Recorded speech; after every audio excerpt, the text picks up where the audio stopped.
Hi, my name is Sinem and we routinely do gene expression profiling in the lab. And we use this technique to monitor differentially regulated genes between mutant and wild type. And today I have a wild type and mutant RNA samples and we will do cDNA synthesis first.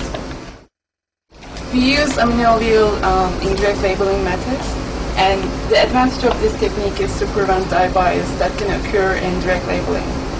And to do that, we have RNA samples, and we obtain 3 microgram of RNA in 13 microliter total volume, and we add 2.5 microliter of random hex microarrays.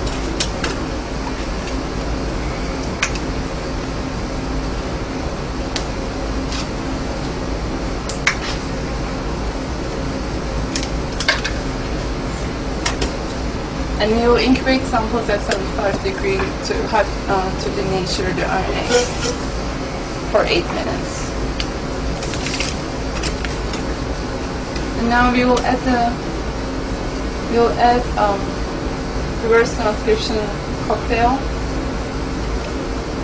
that contains amino-allele DUTP containing labeling mix, reverse transcriptase, buffer, and also DTT.